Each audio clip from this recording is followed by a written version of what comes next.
This is possibly going to be the easiest and quickest pasta recipe I've ever made on this channel, and it's just going to take a few simple, good quality ingredients and a tiny little bit of cooking skills, but I'm sure that anyone can achieve this in under 15 minutes. So I'm going to set my timer, we'll see how long it takes for the exact cooking time, and let's get started.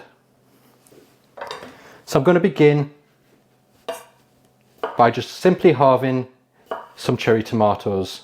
Now I've got about 450 grams of cherry tomatoes here, but to be honest with you, for this recipe, quantities really don't matter at all. If you've got some cherry tomatoes, you've got some basil and got some garlic and you've got some pasta, you can make this no problem at all. So next I'm taking 2 cloves of garlic. I'll peel them and then I am just going to slice them. And next I've got a 25 gram bunch of basil and I'm simply just going to pick the leaves off. Place a large saucepan for your pasta over a high heat and add in boiling water straight from the kettle. That just helps to speed things up a little bit. And also a good pinch of salt. And then you can place a frying pan over a medium heat just to get it nice and hot. Next, add a drizzle of olive oil into your pan and go straight in with the tomatoes. Season with a pinch of salt and then you can go ahead and add your pasta straight into the boiling water. And you want to cook this somewhere between 9 to 10 minutes for al dente. I recommend using 85 to 100 grams of dried pasta per person. Now after about 1 minute of cooking, the tomatoes have started to release all their lovely juices and it's time to add in the sliced garlic.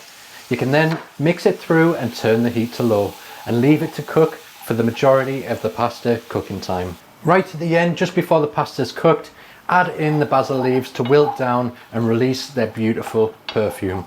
And when your pasta is ready, you can take the pasta straight from the water and add it into your tomato sauce. Don't worry if some of the starchy water goes in there as well, because that all helps to bring this sauce together and stick to the pasta. You can now turn the heat off, season with another pinch of salt and a good grind of black pepper. And then you want to mix this pasta through the sauce.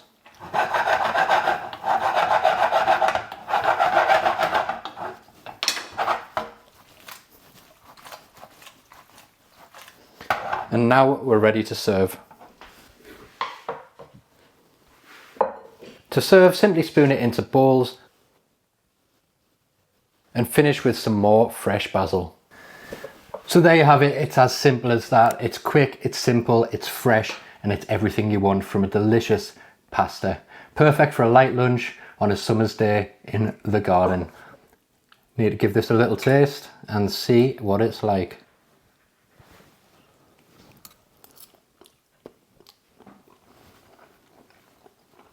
Really fresh, so good. You need to try this one. Oh, and by the way,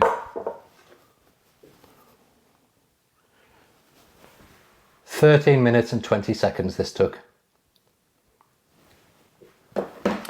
I use my homemade pasta for this recipe, and if you didn't know, I've launched a members only section with exclusive videos once a month, 1 video each month that's exclusive to members. And the first one was homemade pasta making for beginners, and I demonstrate 7 different shapes you can make by hand without any fancy equipment.